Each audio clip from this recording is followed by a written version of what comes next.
Muito bem, gente. Exercício 4, então. Ele é bem interessante e a gente consegue fazer um paralelo, inclusive, com algo que a gente usa em física nele. Olha que interessante, ó. Duas escalas lineares graduadas em unidades diferentes foram colocadas lado a lado, como mostra a figura a seguir.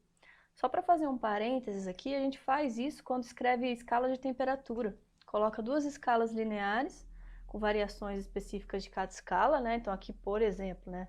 Não é o que o exercício está falando, mas, por exemplo, poderia ser Celsius e aqui poderia ser uma escala que eu inventei, uma escala X. A gente faz muito isso, tá? E aí, ele pede para a gente considerar o seguinte, ó. Eu vou apagar para você não achar que isso realmente é a temperatura, é só um paralelo que eu fiz aqui. Observando as duas correspondências, o número x da escala de baixo que está associado ao número 62 da escala de cima é quanto? Então a pergunta é, quanto vale esse x aqui, ó? Então vamos lá. O que a gente sabe? Que 20 se relaciona com 10. Então a gente tem duas grandezas se relacionando aqui. Depois a gente tem um intervalo, pula-se aí um intervalinho, chega no 32 relacionado com 26. Pula mais um intervalinho, 62 relacionado com o x.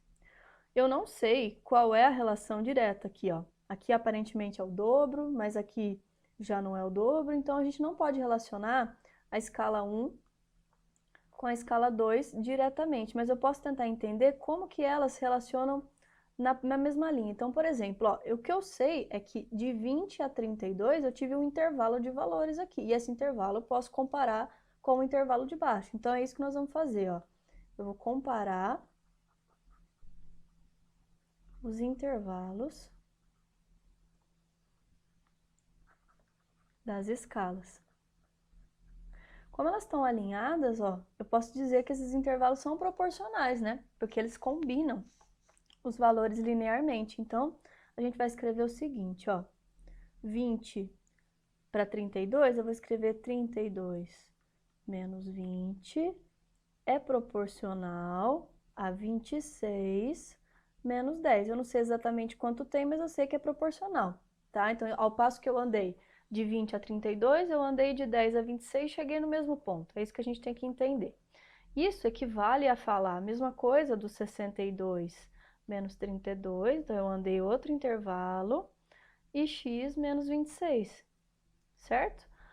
Como é que isso aqui vai ficar, então? Simplificando as frações, a gente tem 12 por 16, 30 sobre 20 menos 26. Aqui é legal a gente dar uma simplificada na fração, só para facilitar o cálculo. Vamos dividir tudo por 4. Então, a gente tem aqui embaixo 3 quartos é igual a 30 sobre x menos 26. Multiplica em cruz. Não esquece de distribuir o 3 aqui na expressão x menos 26. Então, eu tenho lá 3 vezes x menos 26. Isso vai dar 120. Beleza até aqui? Agora, 3x menos 78, distribuindo aqui dentro, né? É igual a 120. 3x vai ser igual a 198. Portanto, o x vai dar 66. Então, a resposta aí é 66. Esse número da escala que compara aí a de cima com a de baixo é 66. Tudo bem? Belezinha, galera. Nosso penúltimo exercício de hoje, tá? O exercício 5 da parte daí da atividade para a sala. Ele é bem interessante, ele aplica aquilo que eu expliquei na videoaula, na dica sobre grandezas inversamente proporcionais. Quem comprou um Xbox One e correu para ligá-lo na TV para começar a jogar, viveu um momento de expectativa que pode ter durado apenas o tempo necessário para ler esta frase até aqui. O nível de ansiedade é determinado pela banda larga. Enquanto um jogador com conexão de 1 megabyte por segundo sofreu 1 hora e 6 minutos para baixar o pacote de 500 MB obrigatório para finalizar a instalação, outro com um link de 10 megabytes por segundo esperou 6 minutos e 36 segundos. De acordo com o texto, Para uma pessoa que utiliza uma conexão de 200 megabytes por segundo, o pacote de 500 MB é baixado em aproximadamente quanto? Belezinha. O que a gente vê aqui é um bando de informação, né, relacionada aí com o tempo, então a gente tem que organizar isso e eu sugiro aquela tabelinha que eu ensinei a fazer na videoaula. Então vamos colocar assim, ó, a primeira coluna eu vou chamar de megabytes por segundo. Podia chamar do que você quisesse, velocidade, enfim. E aqui de tempo. Bom, na primeira informação, ó, quando a pessoa usa 1 mega, ela vai demorar 1h06 para fazer aí o download.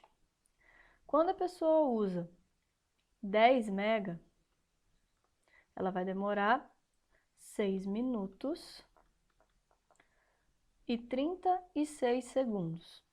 A questão é, se eu usar 200, quanto tempo eu vou demorar? Muito bem.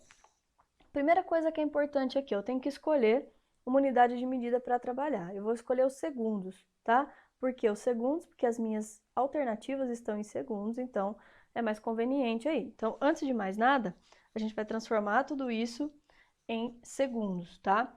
Então, a princípio, eu tenho aqui, ó, a primeira linha, a segunda e a terceira. Eu não vou usar a primeira linha, porque como é tudo proporcional, eu vou usar a segunda e a terceira. Então, a segunda linha, a gente tem aqui 396 segundos, tá? Então, eu tenho 6 minutos vezes 60 mais 36, 396. Aqui a gente vai ter um pouco mais, mas eu não vou usar esse dado de informação, vou usar esse aqui. Então, basicamente, o que vai acontecer? Eu aumentei a quantidade de megas aqui. Se eu aumentei, ele está falando que isso é inversamente proporcional. Ó. Como que eu percebo que é inversamente? Está diminuindo. Se 1 mega eu gastava 1 hora e em 10 eu gasto 6, então quanto maior a minha quantidade de megas, menor vai ser o tempo. Então aqui a gente está lidando com uma grandeza inversamente proporcional. Duas grandezas inversamente proporcionais. Qual era a lógica? Eu copio a primeira fração e igualo com a segunda invertida. Tudo bem? Tanto faz aí qual das duas você inverte, tá? Multiplico em cruz. Então, a gente vai chegar 200x igual a 3.960. Vamos cortar um pouco de zero aqui, é para melhorar um pouquinho. Então, o meu x vai ser igual a 396 por 20. Isso vai dar aproximadamente 19,8 segundos, que vai gerar como resposta, mais próximo aí, ó, aproximadamente, né, 20 segundos, tudo bem? Particularmente eu acho interessante a gente fazer essa configuração de resposta, por quê? Porque a regra de 3, ela funciona, só que ela é meio confusa.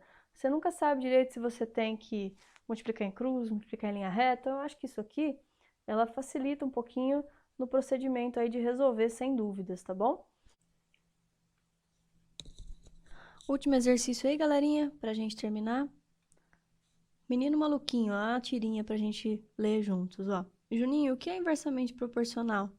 É assim, quanto maior uma coisa é, menor outra coisa fica. Ah, então suas notas são inversamente proporcionais ao seu tamanho. A definição representada pela personagem não está correta, pois, de fato, duas grandezas são inversamente proporcionais quando, ao se multiplicar o valor de uma delas por um número positivo, o valor de outra é dividido por esse mesmo número. Admita que a nota de matemática e a altura da personagem da tirinha sejam grandezas x e y inversamente proporcionais. A relação entre x e y pode ser representada por... Então, calma lá. Ele está dizendo que são inversamente proporcionais. Então, eu vou falar que a nota é x e que a altura é y. Então, vamos escrever assim, ó, x está para y, certo? E aí, eu vou supor aqui, uma nota x está para a nota y, supondo que ele tirou uma nota A e ele tem uma altura B. Como é que a gente pode desenvolver esse raciocínio? Elas não são grandezas inversamente proporcionais? Então, enquanto uma aumenta, a outra diminui. Então, eu vou multiplicar em linha reta, ó. x vezes y é a vezes b, certo? Seguindo a nossa lógica lá. Se quiser também fazer por frações, ó, x sobre a é igual a b sobre y. Eu mantenho uma e inverto a outra, né? Isso me dá que se eu quiser saber qual é a altura dele, eu vou precisar de a vezes b sobre x. O que é a vezes b? A vezes b são números, que é constante nesse caso. São números que eu fixei, então esse valor vai dar constante. Então, y é igual a uma constante sobre x. A que mais se assemelha a essa situação é a letra B, ó. Porque eu tenho y inversamente proporcional a x através de uma constante de proporcionalidade aí. Tudo bem? Então, essa é a resposta do 1 da atividade proposta, página 29. Tem mais alguns exercícios, galerinha, mas o nosso tempo, ele é um pouco limitado, fica cansativo, então a gente vai encerrar por aqui. Espero que vocês tenham entendido, tenham curtido as dicas. Resolvam os exercícios que eu sugeri. Óbvio, vocês podem fazer os outros também. E as dúvidas vocês podem tirar no nosso grupo de estudo, que tem essa semana, tá bom? Então, bons estudos, até mais, um abraço!